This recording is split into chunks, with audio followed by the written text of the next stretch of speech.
ശരിക്കും ലിംഗപദവി എന്താണ്? ഇവിടെ കുറച്ചൊക്കെ ആളുകൾ ഇടകലർന്നിരിക്കുന്നുണ്ട്. പക്ഷെ ഇപ്പോഴും ക്ലാസ് മുറികളിൽ പോകുമ്പോൾ നമ്മൾ ഒരു ഭാഗത്ത് ആൺകുട്ടി, ഒരു ഭാഗത്ത് പെൺകുട്ടി.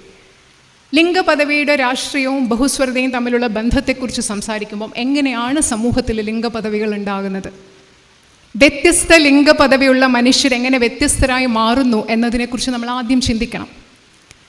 ജനിക്കുമ്പോൾ ആണും പെണ്ണും തമ്മിൽ ശാരീരികമായ വ്യത്യാസമുണ്ട്. നമ്മളൊരു കുട്ടി ആൺകുട്ടിയാണോ പെൺകുട്ടിയാണോ എന്ന് നമ്മൾ പറയുന്നത് അതിൻ്റെ ജീവശാസ്ത്രപരമായ പ്രത്യേകതകൾ വെച്ചിട്ടാണ്.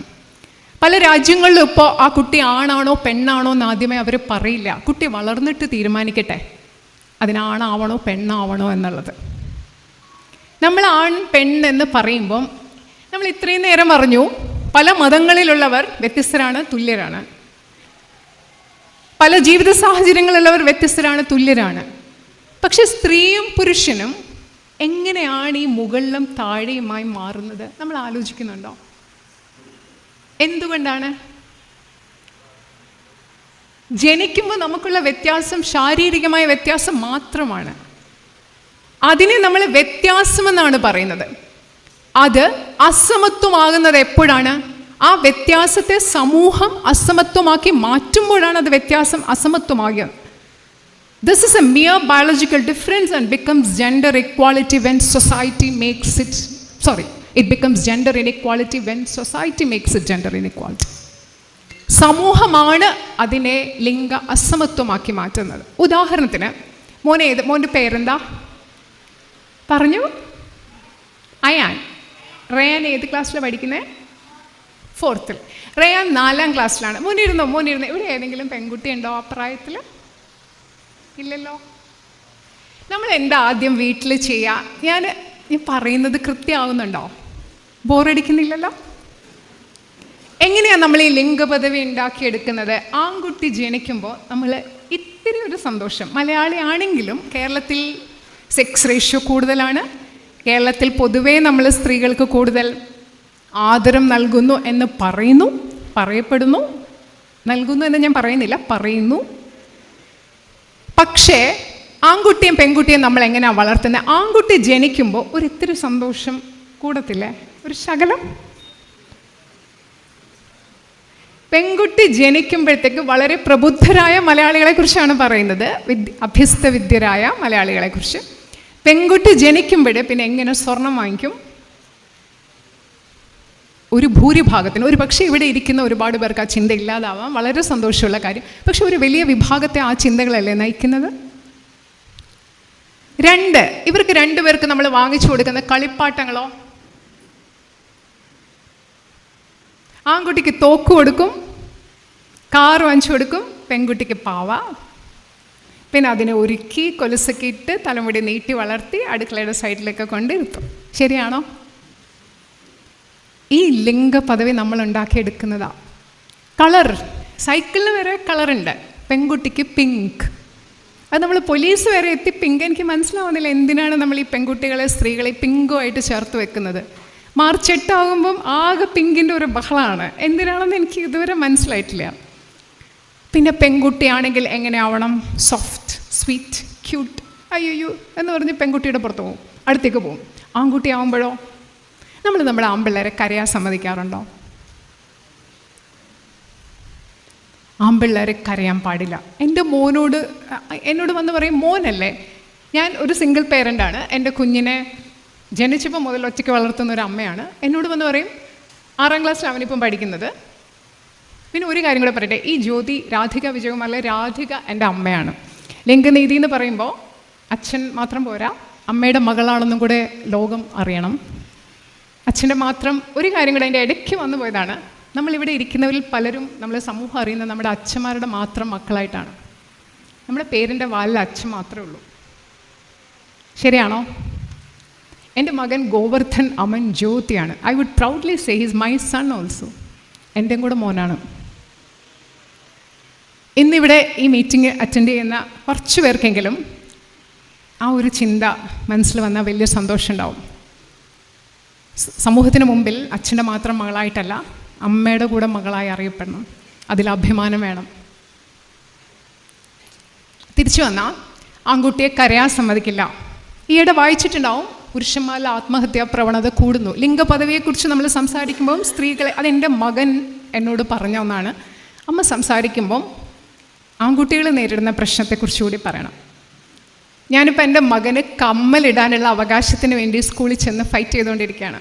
ടീച്ചേഴ്സിന് അവസാനം മനസ്സിലായി. ഞാൻ അവരോട് പറഞ്ഞു, മകന് കമ്മലിടണം, അവൻ്റെ വ്യക്തി സ്വാതന്ത്ര്യത്തിൻ്റെ ഭാഗമാണ്. ആൺകുട്ടി ആയതുകൊണ്ട് അവനോട് കമ്മലിടാൻ പാടില്ല എന്നെനിക്ക് പറയാൻ പറ്റില്ല.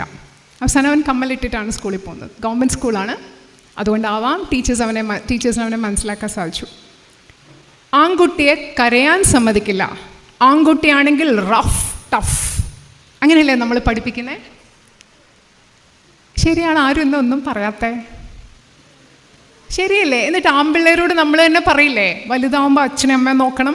ഒരു പക്ഷെ നിങ്ങൾ പലരും വർക്ക് ചെയ്യുന്നവരാവാം, പെൻഷൻ കിട്ടാൻ സാധ്യതയുള്ള പേരൻസ് ഒന്നും അങ്ങനെ പറയാൻ വലിയ സാധ്യതയില്ല.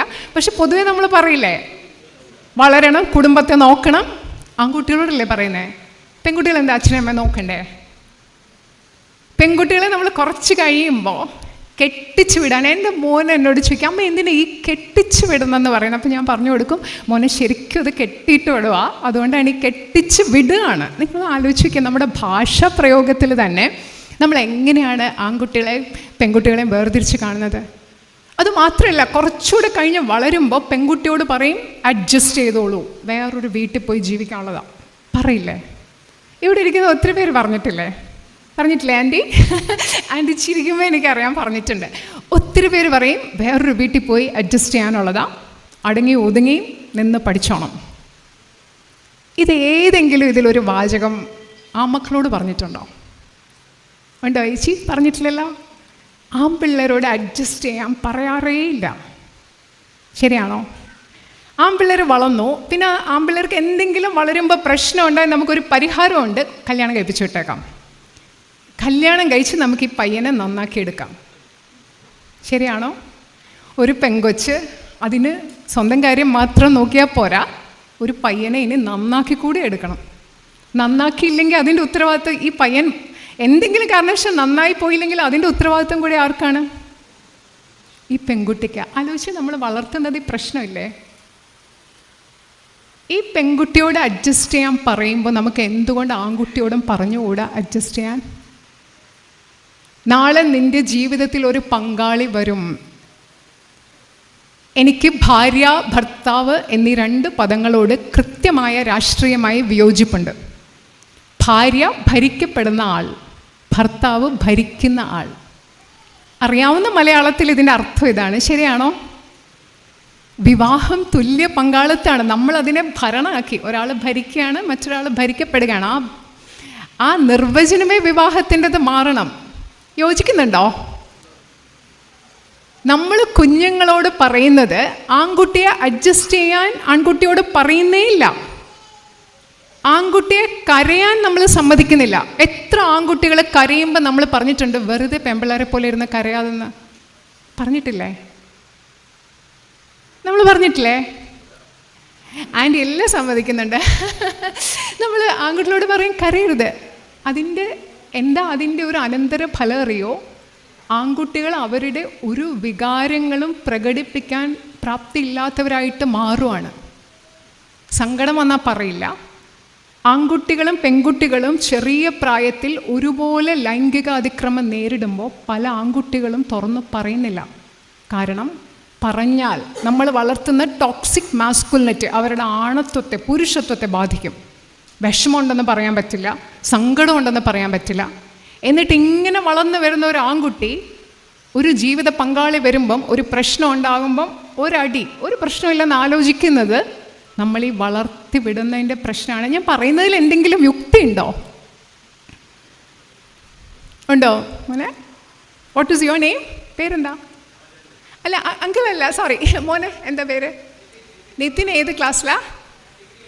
ഞാൻ പറയുന്നതിനോട് യോജിക്കുന്നുണ്ടോ? ആർക്കെങ്കിലും പറയുന്നതിനോട് എതിരഭിപ്രായമുണ്ടെങ്കിൽ തീർച്ചയായിട്ടും പറയണം. നമ്മളുടെ ഒരു ജനായത്ത സംഭാഷണമാണ്. വിരുദ്ധ അഭിപ്രായമുണ്ടെങ്കിൽ തീർച്ചയായിട്ടും പറയണം. ആൺകുട്ടിയെ നമ്മളിങ്ങനെ പഠിപ്പിക്കുന്നു, പെൺകുട്ടിയെ ചെറുപ്പത്തിൽ തൊട്ടേ അഡ്ജസ്റ്റ് ചെയ്യൂ. വീട്ടിലെ ജോലി, വീട് വൃത്തിയാക്കൂ, പാചകം പഠിക്കൂ. എന്തിനാ ഇതൊക്കെ പഠിക്കുന്നത്? വേറൊരു വീട്ടിൽ പോകണം. ഇനി അറിയാൻ പോകുന്നു, കാലം മാറാൻ പോവാണ്.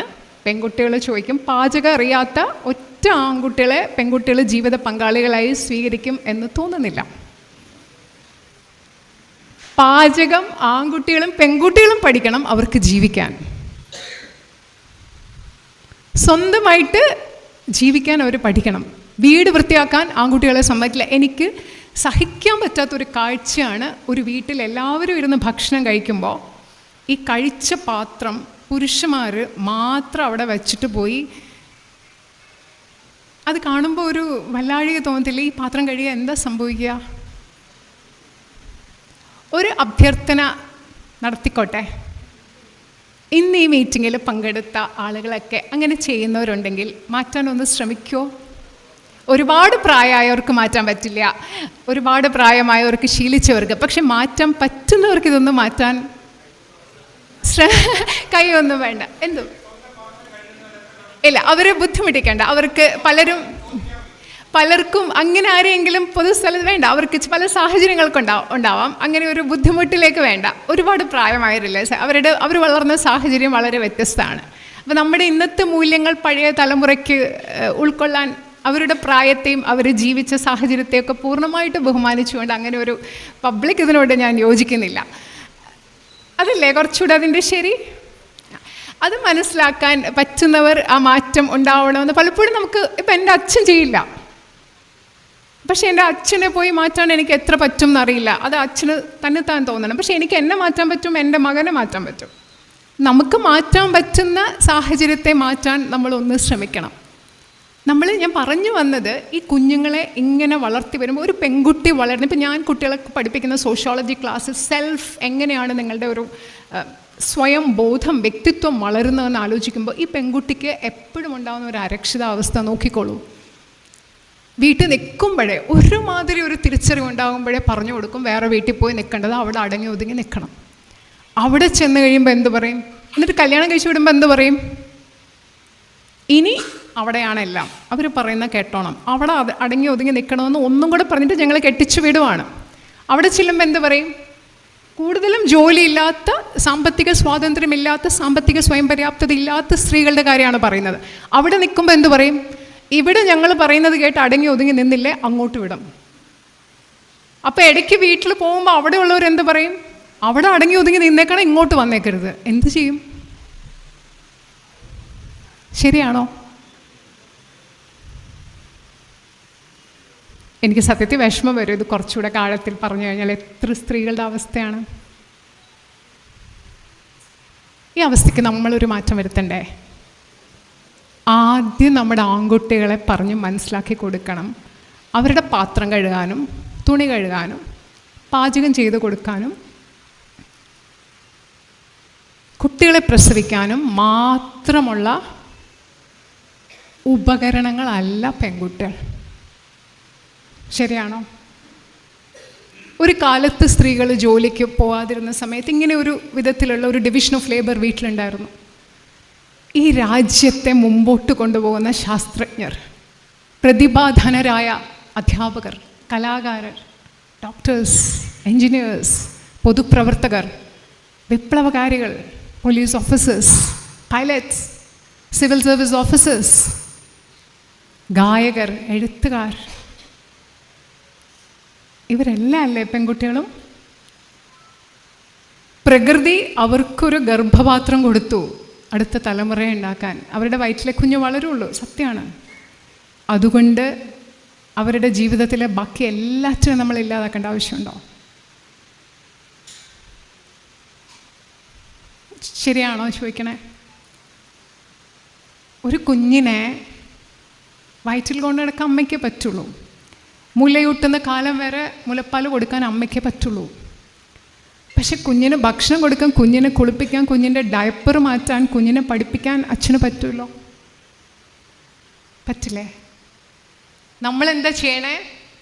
അമ്മ പ്രസവിച്ചു എന്നാൽ പിന്നെ മുഴുവൻ ഉത്തരവാദിത്തം അമ്മയ്ക്കിരുന്നോട്ടെ. ശരിയാണോ?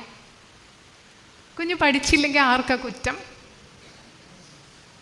എന്തെങ്കിലും ഒരു പ്രശ്നം ഉണ്ടായി ഈ വളർത്തു ദോഷം ആർക്കാ? കൂടുതൽ അമ്മയ്ക്കല്ലേ?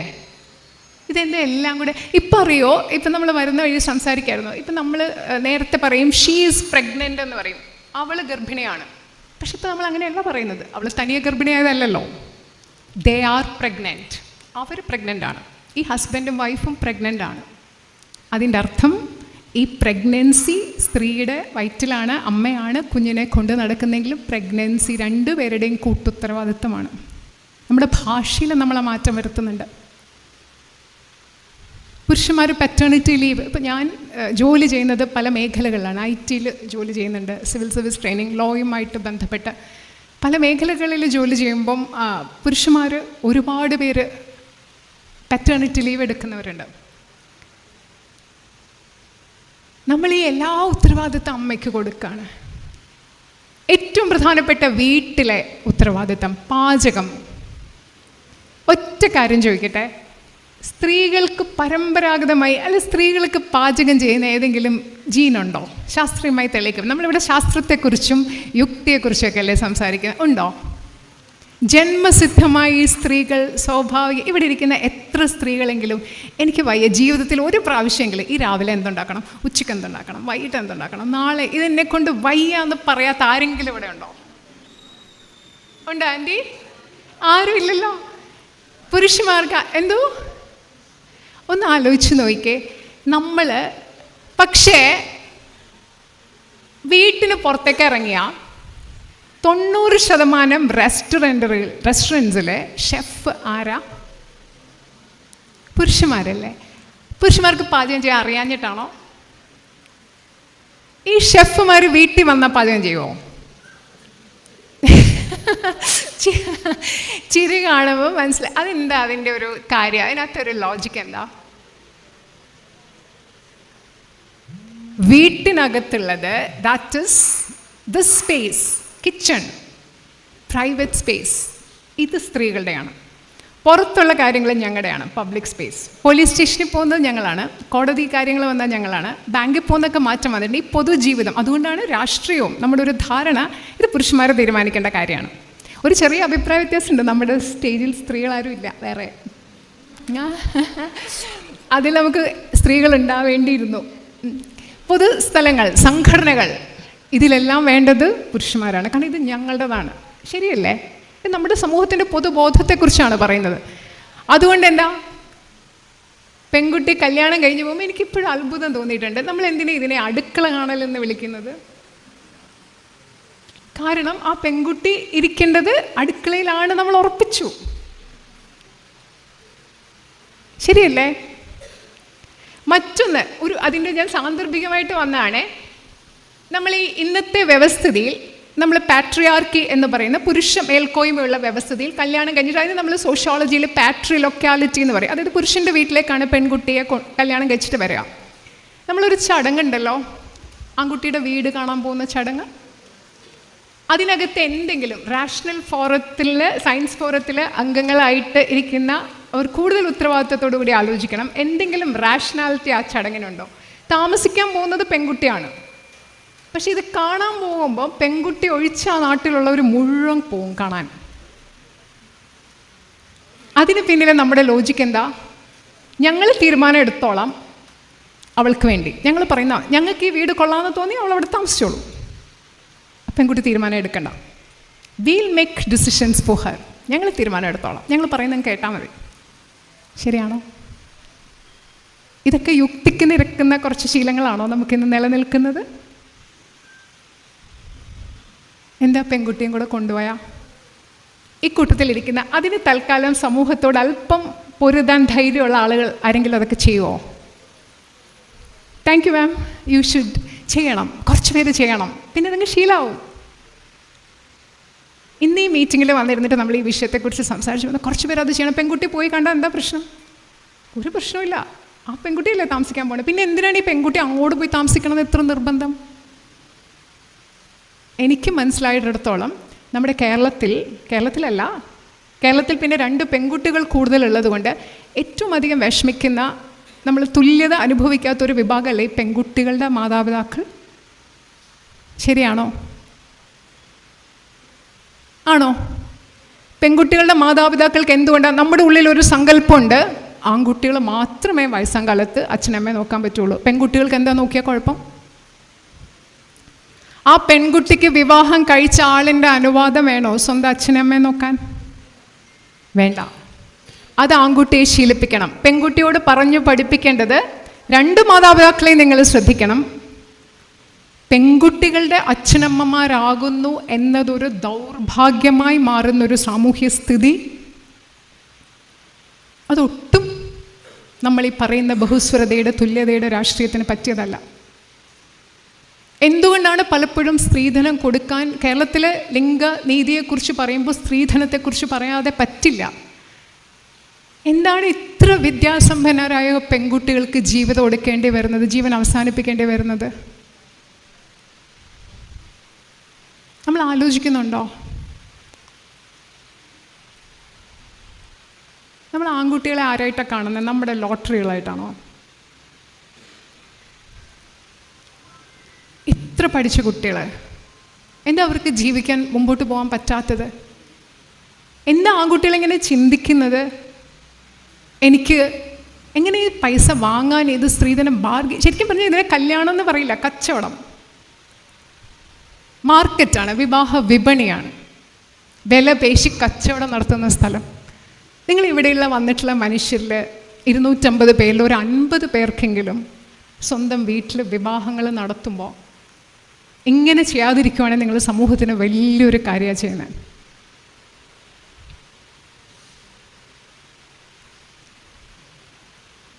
എത്ര കുട്ടികളാ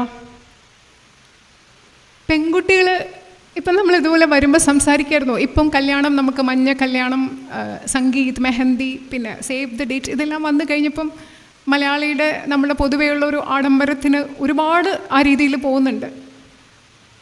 ഇതിനിടയിൽ നമ്മൾ വേറൊരു ഇതിനെക്കുറിച്ച് ഞാൻ അധികം സൈദ്ധാന്തികമായിട്ട് ഈ വിഷയങ്ങളെ കാണാൻ ആഗ്രഹിക്കുന്നില്ല. നമ്മൾ ഒരുപാട് നമ്മളുടെ പാരമ്പര്യത്തിന് പുറകെ പോവുകയാണ്. അതിനൊരു വലിയ കാരണം ആഗോളവൽക്കരിക്കപ്പെടുന്നൊരു സമൂഹമാണ്. അവിടെ നമുക്ക് നമ്മുടെ റൂട്ട്സിലേക്ക്, വേരുകളിലേക്ക് വരാനുള്ള ചിന്ത വളരെ കൂടുതലാണ്. അത് മതമാവട്ടെ, ജാതിയാവട്ടെ, പാരമ്പര്യമാവട്ടെ, ആചാരങ്ങളാവട്ടെ. പക്ഷേ ഈ ആചാരങ്ങളുടെ പിറകെ പോകുമ്പോൾ നമ്മൾ ഇപ്പോഴും അനാചാരങ്ങളാണ് നിലനിർത്തുന്നത്. എനിക്ക് പലപ്പോഴും തോന്നിയിട്ടുണ്ട്, ഈ ശരിക്കും നമ്മൾ താലി കെട്ടുന്നത് എന്തിനാണെന്നൊരു ധാരണയോടുകൂടിയാണോ ഈ താലി കെട്ടുന്നത്? എന്തോ എന്തിനാ കെട്ടുന്നത് താലി? ഈ താലിയുടെ ഒരു അർത്ഥം അറിയാവോ? എനിക്ക് പറഞ്ഞൂടാ കൃത്യമായിട്ട്. എന്തിനാ കെട്ടുന്നത്? 2 പേർക്കും കെട്ടിക്കൂടെ എന്നാ? പിന്നെ ഒരു കാര്യം കൂടെ, ഈ കല്യാണം കഴിച്ചിട്ട് അത് കൂടുതൽ ഹിന്ദു സമൂഹത്തിൽ, ഇപ്പം ഞാൻ ഒരു മതവിശ്വാസവും കുറച്ച് വർഷങ്ങളായിട്ട് പിന്തുടരുന്ന ആളല്ല, ഒരു ജാതിയുടെ ശീലങ്ങളും പിന്തുടരുന്ന ആളല്ല. ഇതിൽ നിന്നൊക്കെ മാറി നിന്ന് നോക്കുമ്പോൾ ഹിന്ദു സമൂഹത്തിലെ കല്യാണങ്ങൾക്കിടയിലും മറ്റ് വളരെയധികം പാട്രിയാർക്കി ഉണ്ട്. എല്ലാ മതങ്ങളിലും, ക്രിസ്ത്യൻ മതത്തിലും ഇസ്ലാമിലുമൊക്കെ പാട്രിയാർക്കി നിലനിൽക്കുന്നുണ്ട്. എല്ലാ മതങ്ങളിലും നിലനിൽക്കുന്നുണ്ട് പാട്രിയാർക്കി. കല്യാണത്തിന് കൈപിടിച്ചു കൊടുക്കുമ്പം എന്തുകൊണ്ട് അമ്മ കൈപിടിച്ച എന്താ പ്രശ്നം? ഇത്രയും നാൾ വളർത്തിയ ആളും കൂടെ അമ്മയും കൂടെ അല്ലേ? ഏറ്റവും വേദനാജനകമായിട്ട് തോന്നിയിട്ടുള്ളത്, എവിടെയെങ്കിലും അച്ഛൻ മരിച്ചിട്ടുണ്ടോ, അല്ലെങ്കിൽ ഡിവോഴ്സ് നടന്നിട്ടുണ്ട്, അമ്മ സിംഗിൾ പേരൻ്റായിട്ട് കുഞ്ഞിനെ വളർത്തിക്കൊണ്ട് വന്നതാണ്. പക്ഷെ കല്യാണം നടക്കുന്ന സമയം ഏതെങ്കിലും ഒരു ബന്ധുവിനെ കണ്ടുപിടിക്കും കൈയോട് പിടിച്ചു കൊടുക്കാൻ. എന്തൊരു അനാചാരം അത്! എന്തൊരു അൺഫെയർ ആണ്! അവിടെ എന്ത് നീതിയാണുള്ളത്? അതൊക്കെ നമ്മൾ മാറ്റണ്ടേ?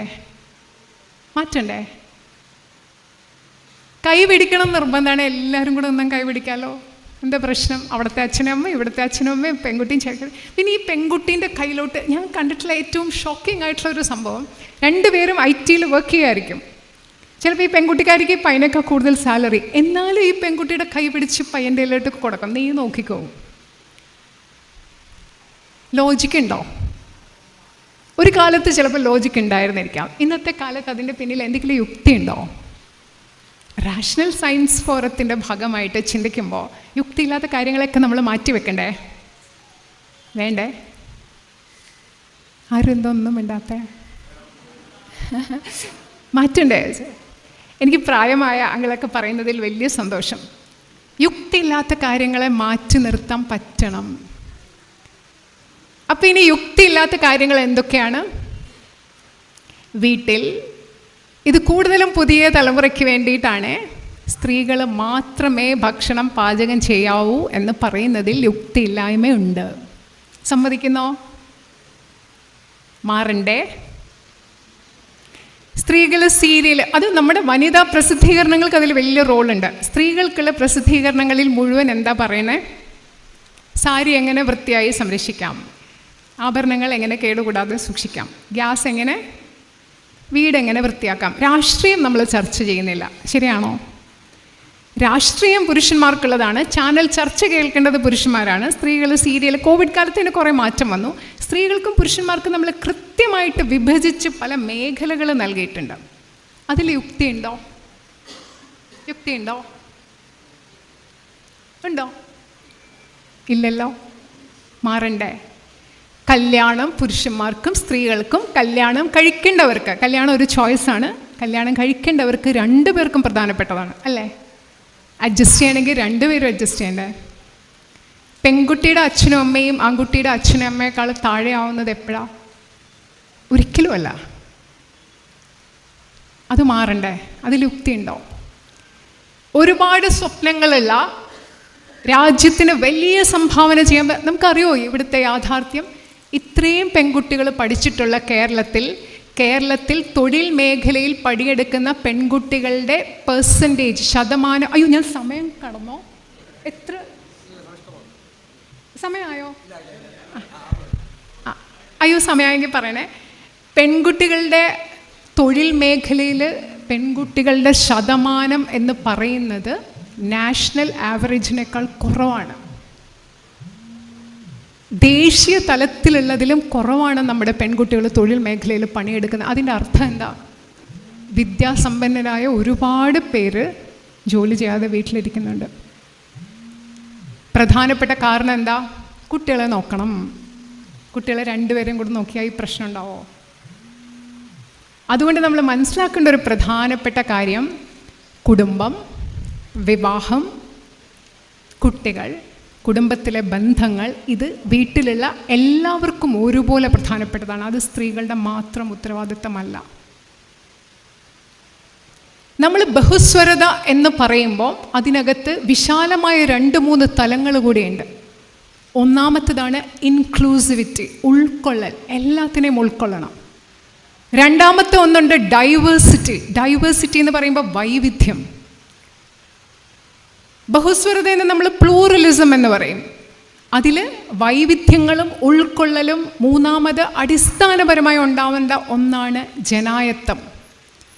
ഈ ജനായത്തം എന്ന് പറയുന്നത് നമ്മുടെ ഭരണഘടനയിലും പാർലമെൻറ്റിലും ഡൽഹിയിലും ഭരണകൂടങ്ങളിലും മാത്രം ഉണ്ടാവേണ്ടതാണോ? ഇത് വീട്ടിലുണ്ടോ? വീട്ടിൽ ജനാധിപത്യം എന്ന് ഉപയോഗിക്കാൻ ഇഷ്ടപ്പെടുന്നില്ല, ജനായത്തം ഉണ്ടോ? നമ്മുടെ വീട്ടിലുണ്ടോ? എൻ്റെ മകന് 11 വയസ്സുള്ളൂ. ഞാൻ ഒരിക്കൽ അവനോട് ചോദിച്ചു, മോന് അമ്മയിൽ നിന്ന് ഏറ്റവും അധികം പ്രധാനപ്പെട്ടത് എന്താണ്? അത് ഈയിടെ സംസാരിച്ചപ്പോഴാണ്. എന്താണ് വേണ്ടത്? അവൻ പറഞ്ഞ 2 വാക്കുകൾ, അമ്മ എന്നെ ഈക്വലായിട്ട് ട്രീറ്റ് ചെയ്യണം, എന്നെ റെസ്പെക്റ്റ് ചെയ്യണം. നമ്മുടെ വിചാരം, നമ്മൾ റെസ്പെക്റ്റ് എന്ന് പറയുന്നത് നമ്മുടെ ഓഫീസിൽ പോകുമ്പോൾ നമ്മുടെ സീനിയർ, നമ്മുടെ മുകളിലത്തെ ആളെ കാണുമ്പോൾ ഉള്ളതാണ് റെസ്പെക്റ്റ് എന്ന്. ആണോ?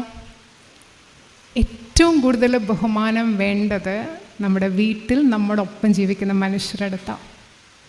വേണ്ടേ?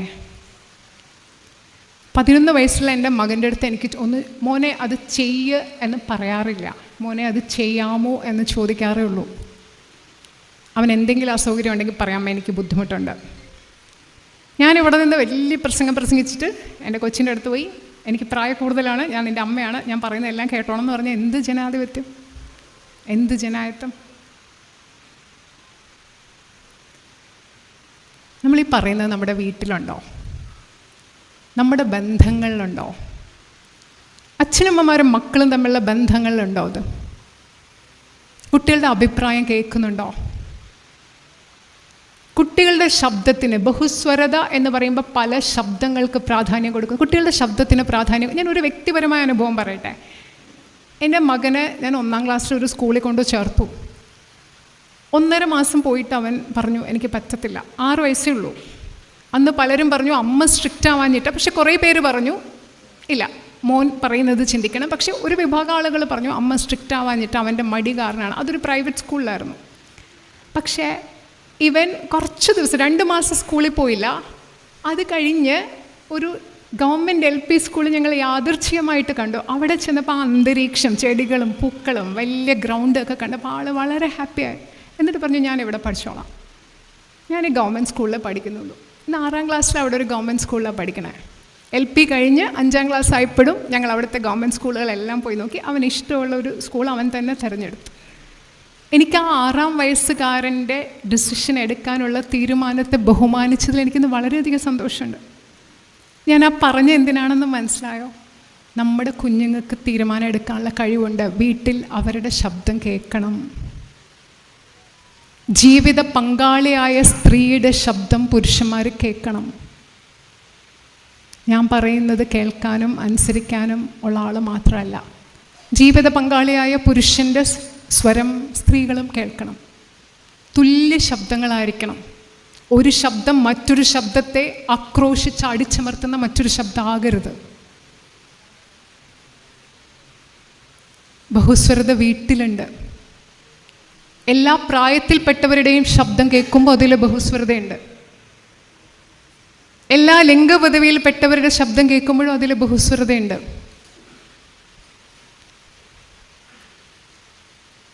ഇനി നമ്മുടെ വീട്ടിൽ തന്നെയാണ് ഈ രാഷ്ട്രീയം ഉണ്ടാവേണ്ടത്. ബഹുസ്വരതയുടെ രാഷ്ട്രീയം പറയുമ്പോൾ ലിംഗപദവിയിൽ നിന്ന് കുറച്ച് മാറിയാണെങ്കിലും പറയേണ്ട ഒന്നാണ് എതിർ ശബ്ദങ്ങളെ അടിച്ചമർത്താതിരിക്കൽ. ദൗർഭാഗ്യകരമെന്ന് പറയട്ടെ, നമ്മുടെ സമൂഹത്തിൽ പല തലങ്ങളിൽ, രാഷ്ട്രീയ രംഗത്തും ദേശീയ തലത്തിലും നമ്മുടെ സംസ്ഥാനത്തും ഒക്കെ എതിർ ശബ്ദങ്ങളോടുള്ള അസഹിഷ്ണുത ഉണ്ട്. നമ്മുടെ ജീവിതത്തിലുണ്ട്, നമ്മുടെ തൊഴിലിടങ്ങളുണ്ട്, നമ്മുടെ വീട്ടിലുണ്ട്, സൗഹൃദങ്ങളിലുണ്ട്. വ്യത്യസ്തമായ അഭിപ്രായം പറയുന്നവരെ നമുക്ക് സഹിക്കാൻ പറ്റാതാവുന്നു. ശരിയല്ലേ? വ്യത്യസ്തമായ ഭക്ഷണം കഴിക്കുന്നവരെ നമുക്ക് സഹിക്കാൻ പറ്റാതാവുന്നു. വ്യത്യസ്തമായ മതവിശ്വാസം പേരുന്നവരെ നമുക്ക് ഉൾക്കൊള്ളാൻ പറ്റാതാവുന്നു. ഇത് നമ്മുടെ ജീവിതത്തിൽ മാറണം. നമ്മുടെ കുഞ്ഞുങ്ങളോട് അറിയാതെ പോലും ഇത് നമ്മുടെ ആളുകൾ, ഇത് മറ്റേ ആളുകൾ പറയാൻ പാടില്ല. എല്ലാ ആളുകളും ഒന്നാ. അത് വീട്ടിൽ ശീലിക്കണം. ആ രാഷ്ട്രീയം വീട്ടിൽ ശീലിച്ചാൽ മാത്രമേ, ഇവിടെ അധ്യാപകരുണ്ടെങ്കിൽ അത് സ്കൂളിലുണ്ടാവണം. ആൺകുട്ടികളെയും പെൺകുട്ടികളെയും നമ്മൾ വിവേചിച്ചിരുത്തുന്നു. ഇപ്പോഴും പല ആൺകുട്ടികൾക്കും പെൺകുട്ടികൾക്കും ക്ലാസ് റൂമിൽ പോകുമ്പം ഇടകലർന്നഴിക്കാൻ മടിയാണ്. പണിഷ്മെൻ്റായിട്ട് നമ്മൾ ഇപ്പോഴും ആൺകുട്ടികളെ കൊണ്ടുപോയി പെൺകുട്ടികളെ അടുത്തിരുത്തുന്നു. ഒരു കാര്യം കൂടെ പറയട്ടെ, ആൺകുട്ടികളും പെൺകുട്ടികളും സംസാരിച്ചാൽ എന്തിനാണ് നമ്മുടെ പൊതുസമൂഹം അവർ തമ്മിൽ അഫെയർ ആണെന്നുള്ള രീതിയിൽ മാത്രം കാണുന്നത്? ആൺകുട്ടികളും പെൺകുട്ടികളും തമ്മിൽ ആരോഗ്യകരമായ ബന്ധങ്ങൾ ഉണ്ടാവണം. ആൺകുട്ടികൾക്ക് എന്താണ് മെൻസ്ട്രുവേഷൻ, പീരീഡ്സ് എന്താണെന്ന് ഇവിടെയുള്ള അമ്മമാർ പറഞ്ഞു കൊടുക്കണം. പണ്ടത്തെ കാലത്ത് അമ്മമാർ പറയാറുന്നോ? അമ്മേ, മോനെ, അമ്മയ്ക്ക് വയ്യ, അമ്മയ്ക്ക് വയറ്റ് വേനയാ, അമ്മയ്ക്ക് അസുഖമാണ് എന്നല്ലേ പറയാ? ആർത്തവം എന്താണെന്ന് ആൺകുട്ടികൾ മനസ്സിലാക്കണം. എങ്കിൽ മാത്രമേ ആ ശാരീരിക അവസ്ഥയിലൂടെ കടന്നു പോകുന്ന ഒരു പെൺകുട്ടിയുടെ ശാരീരികവും മാനസികവുമായിട്ടുള്ള ബുദ്ധിമുട്ടുകളും അവസ്ഥാന്തരങ്ങളും ആൺകുട്ടിക്ക് മനസ്സിലാക്കാൻ സാധിക്കുകയുള്ളൂ. അങ്ങനെ മനസ്സിലാക്കുന്ന ഒരു ആൺകുട്ടി ആ പെൺകുട്ടിയെ ഒരിക്കലും അബ്യൂസ് ചെയ്യില്ല. പറഞ്ഞ് മനസ്സിലാക്കി കൊടുക്കണം. ആൺകുട്ടികൾക്കും പെൺകുട്ടികൾക്കും കൃത്യമായ പ്രായത്തിൽ അവർക്ക് വേണ്ടുന്ന ലൈംഗിക വിദ്യാഭ്യാസം കൊടുക്കണം. സ്കൂളിൽ കൊടുക്കണം. അമ്മമാരും അച്ഛന്മാരും പറഞ്ഞു കൊടുക്കണം. അത്യാവശ്യമാണ്. നമ്മൾ ജീവിക്കുന്ന ലോകം നമ്മൾ അറിയാതെ അവർക്ക് കിട്ടുന്ന സോഷ്യൽ മീഡിയയിൽ കൂടെ, അവരുടെ കയ്യിലിരിക്കുന്ന സ്മാർട്ട് ഫോണിൽ കൂടെ അവർക്ക് കിട്ടുന്ന അപക്വമായ അശാസ്ത്രീയമായ വിവരങ്ങൾ അവരെ എന്തൊക്കെ അബദ്ധങ്ങളെ കൊണ്ട് ചാടിക്കാം എന്ന് അച്ഛനമ്മമാർ മനസ്സിലാക്കണം. കുട്ടികൾക്ക് കൃത്യമായ കാര്യങ്ങൾ പറഞ്ഞു കൊടുക്കണം. അവർക്ക് മാനസിക ബുദ്ധിമുട്ടുകൾ ഉണ്ടാകുന്നെങ്കിൽ അവരെ കേൾക്കണം. അവർക്ക് സൈക്കോളജിസ്റ്റിൻ്റെ സഹായം വേണമെങ്കിൽ ലഭ്യമാക്കണം. ഇതെല്ലാം ലിംഗനീതിയെക്കുറിച്ച് സംസാരിക്കുമ്പോൾ പ്രധാനപ്പെട്ടതാണ്. ഒരു അഭ്യർത്ഥന കൂടിയുണ്ട്. നമ്മുടെ കുഞ്ഞുങ്ങളെ ഒരിക്കലും നമ്മുടെ സമൂഹത്തിലെ സ്റ്റേറ്റസ് പ്രദർശിപ്പിക്കാനുള്ള ഉപകരണങ്ങളായിട്ട് കാണരുത്. അവർക്ക് അവരുടെ വ്യക്തിത്വമുണ്ട്, അവരുടെ സ്വപ്നങ്ങളുണ്ട്, അവരുടെ ജീവിതമുണ്ട്. നമ്മുടെ ജീവിതത്തിൽ വേണ്ടത് നമ്മൾ ജീവിച്ച് തീർക്കണം. നമ്മൾ ബാക്കി വെച്ച സ്വപ്നങ്ങൾ പേറി അവരുടെ ജീവിതകാലം മുഴുവൻ അവർക്ക് ഇഷ്ടമുണ്ടെങ്കിൽ അവർ പിന്തുടരട്ടെ. നമ്മുടെ സ്വപ്നങ്ങളും നമ്മുടെ ജീവിതത്തിലെ വിഷമങ്ങളും നമ്മുടെ ഇച്ഛകളും നമ്മുടെ ഇച്ഛാഭംഗങ്ങളും നമ്മുടെ കുഞ്ഞുങ്ങളുടെ ജീവിതത്തിൽ ഒരു ഭാരം ആവരുത്. അവരുടെ ജീവിതം ജീവിക്കാൻ, അവരുടെ സ്വപ്നങ്ങൾ. പിന്നെ നമ്മൾ ഇന്ന് അത് വന്നുകൊണ്ടിരിക്കുമ്പോൾ പറയായിരുന്നു, നമ്മൾ ഏതെങ്കിലും ഒരു പെൺകുട്ടി ജോലി കിട്ടിയ ഉടനെ കല്യാണം ആയില്ല എന്ന് ചോദിക്കുന്നത് നിർത്തണം. വേണ്ടേ? അതെന്തൊരു പ്രഷറാ വീട്ടുകാർക്ക് കൊടുക്കുന്ന, ആ കൊച്ചിന് കൊടുക്കുന്ന പ്രഷർ. പിന്നെ മറ്റൊന്ന്, ഒരു പെൺകുട്ടിക്ക് വിവാഹ ജീവിതത്തിൽ എന്തെങ്കിലും ബുദ്ധിമുട്ടുണ്ടായാൽ ആരും, എനിക്ക് തോന്നുന്നില്ല, മനഃപൂർവ്വം അവരവരുടെ ജീവിതം നശിപ്പിക്കണമെന്ന് ആഗ്രഹിക്കുമെന്ന്. തോന്നുന്നുണ്ടോ? ഒരു പെൺകുട്ടിക്ക് സഹിക്കാൻ പറ്റുന്നില്ലെങ്കിൽ നാട്ടുകാരെ പേടിച്ച് എന്തിനാ തിരിച്ചതിനെ അതിലേക്ക് തള്ളിവിടുന്നത്? നമ്മുടെ പല മാതാപിതാക്കളും ചെയ്യുന്നില്ലേ ഇത്? ചെയ്യുന്നില്ലേ? അവസാനം ഈ പെൺകുട്ടികൾ ജീവൻ ഒടുക്കി കഴിഞ്ഞിട്ട് കരയും. നമ്മൾ കരഞ്ഞിട്ട് വലിയ കാര്യമുണ്ടോ? ഞാൻ എപ്പോഴും ചിന്തിക്കുന്ന ഒന്നാണ്, ഒരു മലയാളി എന്ന നിലയിൽ നമ്മുടെ പൊതുസമൂഹത്തിന് ഒന്നിനോടും പൊരുതാതെ എല്ലാത്തിൻ്റെയും മുമ്പിൽ നിസ്സഹായരായി നിന്ന് സങ്കടപ്പെട്ട് കണ്ണീരൊഴുക്കി ജീവൻ അവസാനിപ്പിക്കുന്ന മനുഷ്യരോട് വല്ലാത്ത സിമ്പതിയാണ്. പ്രത്യേകിച്ചും പെൺകുട്ടികളോട്. ജീവിതത്തോട് പൊരുതി നിന്നാൽ പറയും അവൾക്ക് എന്തൊരു അഹങ്കാരമാണ്, തൻ്റെ ഇടമാണ്. ശരിയാണോ? പൊരുതി നിൽക്കുന്ന മനുഷ്യരുടെ കൂടെ നമ്മൾ നിൽക്കണം. മരിച്ചു കഴിഞ്ഞിട്ട് കണ്ണീരൊഴുക്കല്ല വേണ്ടത്. അതിനുള്ള ധൈര്യം നമുക്ക് വേണം. അത് ആൺകുട്ടിയാവട്ടെ പെൺകുട്ടിയാവട്ടെ. മറ്റൊന്ന് നമ്മൾ ചെയ്യുന്നത്, പെൺകുട്ടികളുടെ സുരക്ഷ എന്ന പേരിൽ നമ്മൾ പെൺകുട്ടികളെ സന്ധ്യ കഴിഞ്ഞ് പുറത്തിറക്കാതെ വീട്ടിലിരുത്തും. പക്ഷെ നമ്മുടെ ആൺപിള്ളേരോട് പറഞ്ഞു പഠിപ്പിക്കുന്നില്ല, സന്ധ്യ കഴിഞ്ഞ് പുറത്തിറങ്ങുമ്പോൾ കാണുന്ന പെൺകുട്ടിയോട് മര്യാദയ്ക്ക് പെരുമാറണമെന്ന് ആൺപിള്ളേരെ നമ്മൾ പഠിപ്പിക്കുന്നില്ല. പെൺകുട്ടി വീട്ടിലിരുന്നോ, നമ്മുടെ ഈസി സൊല്യൂഷനാണ്. ശരിയാണോ? പറഞ്ഞു പഠിപ്പിക്കണം. സ്ത്രീ എന്ന് പറയുന്നത് ഈ കാണുന്ന രൂപവും ശരീരവും മാത്രമല്ല. She has biological difference. That is for procreation. ഒരു കുഞ്ഞിനെ ജനിപ്പിക്കാൻ ശരീരത്തിലുള്ള സ്വാഭാവികമായിട്ടുള്ള വ്യത്യാസം. അതിനപ്പുറത്ത് സ്ത്രീ എന്ന് പറയുമ്പോൾ ഒരു മനസ്സാണ്, വ്യക്തിത്വമാണ്, ചിന്തയാണ്, കാഴ്ചപ്പാടാണ്, കഴിവുകളാണ്, അഭിപ്രായമാണ്. ഒരു മനസ്സുണ്ട്. സ്ത്രീകളുടെ രൂപത്തിനപ്പുറത്ത് അവർക്ക് മനസ്സുണ്ട്, ഇഷ്ടങ്ങളുണ്ട്, ഇഷ്ടക്കേടുകളുണ്ട്, സ്വന്തമായി ചിന്തയുണ്ട്, ആത്മാഭിമാനമുണ്ട്. എല്ലാറ്റിനും വലുതായി ഒരു സ്ത്രീയും ഒരു മനുഷ്യനും, സ്ത്രീ മാത്രമല്ല ഒരു മനുഷ്യനും, ജാതീയമായ വിവേചനത്തിൻ്റെ പേരിൽ ഇവിടുത്തെ ദളിത് സമൂഹത്തിൽ പെടുന്ന ഒരുപാട് മനുഷ്യർക്ക് അവരുടെ ആത്മാഭിമാനം ചോദ്യം ചെയ്യപ്പെടുന്ന സന്ദർഭങ്ങൾ ജീവിതത്തിൽ നേരിടേണ്ടി വരുന്നുണ്ട്. സ്ത്രീകൾക്ക് അവരുടെ ആത്മാഭിമാനം ചോദ്യം ചെയ്യപ്പെടുന്ന സന്ദർഭങ്ങൾ ഒരുപാട് ജീവിതത്തിൽ നേരിടേണ്ടി വരുന്നുണ്ട്. എല്ലാ മനുഷ്യർക്കും എന്നതുപോലെ ആത്മാഭിമാനം പുരുഷന്മാർക്ക് മാത്രമുള്ളതല്ല, സ്ത്രീകൾക്കുള്ളതാണ്, ട്രാൻസ്ജെൻഡേഴ്സിനുള്ളതാണ്, ഏത് സെക്ഷൽ ഓറിയൻറ്റേഷനും ഉള്ളവർക്കുള്ളതാണ്. ഒരു മതത്തിൽപ്പെടുന്നവർക്ക് മാത്രമല്ല, എല്ലാ മതത്തിൽപ്പെടുന്നവർക്കുമുള്ളതാണ്, എല്ലാ ജാതിയിൽപ്പെടുന്നവർക്കുമുള്ളതാണ്, ഏത് സാമ്പത്തിക അവസ്ഥയിൽപ്പെടുന്നവർക്കുമുള്ളതാണ്, ഏത് പ്രായത്തിലുള്ളവർക്കുമുള്ളതാണ്. ആത്മാഭിമാനം എന്നുകൂടി നമ്മൾ മനസ്സിലാക്കുമ്പോൾ അതിൽ ബഹുസ്വരതയുടെ രാഷ്ട്രീയമുണ്ട്. തല ഉയർത്തിപ്പിടിച്ച് ജീവിക്കാൻ നമ്മുടെ പെൺകുട്ടികളെ സജ്ജരാക്കണം. സ്വന്തം അന്തസ്സും ആത്മാഭിമാനവും ഒന്നിൻ്റെ മുമ്പിലും പണയപ്പെടുത്താതെ ജീവിക്കാൻ നമ്മൾ തയ്യാറാവണം. ഇത് വരുമ്പോൾ രാഷ്ട്രീയം എന്ന് പറയുമ്പോൾ നമ്മുടെ പൊതുജീവിതത്തെക്കുറിച്ച് പറയാതിരിക്കാൻ വയ്യ. നമ്മൾ പല മേഖലകളിൽ നോക്കുമ്പോൾ, നമ്മുടെ ജുഡീഷ്യറി നോക്കിയാൽ, നമ്മുടെ ഭരണരംഗത്ത് നോക്കിയാൽ, നമ്മുടെ രാഷ്ട്രീയ രംഗത്ത് നോക്കിയാൽ കഴിവില്ലാത്തത് കൊണ്ടാണോ സ്ത്രീകൾ വരാത്തത്? തലപ്പത്തേക്ക് സ്ത്രീകൾ വരാത്തത് എന്താ? എല്ലായിടത്തും നമുക്ക് വേണ്ടത് അനുസരിക്കുന്ന സ്ത്രീകളെയാണ്. ശരിയാണോ? പറയുന്നതിന് യെസ് പറയുന്ന, അനുസരിക്കുന്ന സ്ത്രീകളെയാണ് ആവശ്യം. പക്ഷേ എല്ലാം അനുസരിക്കാത്ത, എതിർപ്പുള്ളപ്പോൾ എതിർപ്പുണ്ടെന്ന് കൃത്യമായി പറയുന്ന, നോ പറയാൻ അറിയാവുന്ന, എനിക്ക് എൻ്റെ കാഴ്ചപ്പാടുണ്ടെന്ന് പറയാവുന്ന, എൻ്റെ ആത്മാഭിമാനം എനിക്ക് എല്ലാറ്റിനും വലുതാണെന്ന് പറയാൻ കഴിയുന്ന, എൻ്റെ ആത്മാഭിമാനത്തെ ചോദ്യം ചെയ്യുന്ന ഒന്നിനെയും എൻ്റെ ജീവിതത്തിൽ നിലനിൽക്കാൻ, അത് തൊഴിലിടമാകട്ടെ എവിടെയാണെങ്കിലും ഞാൻ സമ്മതിക്കില്ല എന്ന് ധൈര്യത്തോടു കൂടി തല ഉയർത്തിപ്പിടിച്ച് കണ്ണിൽ തീയുമായി പറയാൻ കഴിയുന്ന സ്ത്രീകളെ അംഗീകരിക്കാൻ സമൂഹം തയ്യാറാവണം. ആ സ്ത്രീകളെ വളർത്തിവിടേണ്ടത് നമ്മുടെ വീട്ടിൽ നിന്നാണ്. ആ സ്ത്രീകൾ വളർന്നു വന്നാൽ മാത്രം പോരാ, അവരെ തുല്യ മനുഷ്യരായി കാണുന്ന, ഈഗോ ഹേർട്ട് ചെയ്യാതെ അവരെ ഉൾക്കൊള്ളാൻ പറ്റുന്ന ആൺകുട്ടികൾ ഉണ്ടാവണം. ഈ ആൺകുട്ടികളും പെൺകുട്ടികളും പരസ്പര ബഹുമാനത്തിൻ്റെതായ ഒരു സമൂഹത്തിൽ ജീവിക്കണം. അവരുടെ കൊടുക്കൽ വാങ്ങലുകൾ ബഹുമാനത്തിൽ അധിഷ്ഠിതമായിരിക്കണം. ആൺകുട്ടികളെ പഠിപ്പിക്കണം, 18 വയസ്സ് കഴിഞ്ഞ ശേഷം ഒരു പെൺകുട്ടിയുടെ സമ്മതമില്ലാതെ അവളുടെ ശരീരത്തിൽ തൊടാൻ പാടില്ല. പെൺകുട്ടിയെ പഠിപ്പിക്കണം, സമ്മതമില്ലാതെ ആൺകുട്ടിയുടെ ശരീരത്തിൽ തൊടാൻ പാടില്ല. കൺസെൻ്റ് എന്താണെന്ന് മനസ്സിലാക്കണം. ഇത് പറഞ്ഞു കൊടുത്ത് വളർത്തണം. അഭിപ്രായമുള്ള സ്ത്രീകളെ അംഗീകരിച്ചില്ലെങ്കിൽ നമ്മുടെ രാഷ്ട്രീയം മാറില്ല. അനുസരിക്കാൻ തയ്യാറല്ലാത്ത സ്ത്രീകളെ അംഗീകരിക്കുമ്പോഴേ സമൂഹത്തിൽ മാറ്റം ഉണ്ടാവുള്ളൂ. അവരാണ് മാറ്റങ്ങൾ കൊണ്ടുവരുന്നത്. സമയമായെന്ന് തോന്നുന്നു. അതുകൊണ്ട് പറയാൻ ആഗ്രഹിച്ചത് എല്ലാം പറഞ്ഞോന്നറിയില്ല. ഒരു കാര്യം കൂടെ പറയാം. ബഹുസ്വരത എന്ന് പറയുമ്പോൾ നമ്മുടെ ജീവിതത്തിൽ ഇപ്പം നമ്മൾ ജീവിതത്തിൽ വിജയത്തിനൊരു നിർവചനം വെച്ചിട്ടുണ്ട്. കാറ് വാങ്ങിച്ചു, കല്യാണം കഴിച്ചു, 2 കുട്ടികളായി, കുട്ടികളുടെ കല്യാണം നടത്തി, ജീവിതം വിജയിച്ചു. ലോൺ അടച്ചു. ബാങ്കിൽ ലോൺ അടച്ചില്ലെങ്കിൽ പിന്നെ നമ്മുടെ ജീവിതം വിജയിച്ചു എന്ന് പറയാനേ പറ്റില്ല. ശരിയല്ലേ? ലോൺ എടുത്തില്ലെങ്കിൽ എന്തോ ഒരു കുറവുണ്ട്, ഇല്ലേ? ശരിയാണോ? വീട് വെക്കാനും കല്യാണം നടത്താനും വേണ്ടി മാത്രം ചിലപ്പോൾ നമ്മൾ ജീവിതം മാറ്റിവെക്കുക. അവിടെ നിങ്ങളുടെ മക്കൾ, നമ്മുടെ മക്കൾ, അവർ വേറൊരു വഴി കൂടെ പോകണമെന്ന് പറഞ്ഞാൽ അവരവർക്ക് അവരവരുടേതായ ജീവിത വിജയത്തിൻ്റെ ലക്ഷ്യങ്ങളുണ്ട്, അവരവരുടേതായ വഴികളുണ്ട്.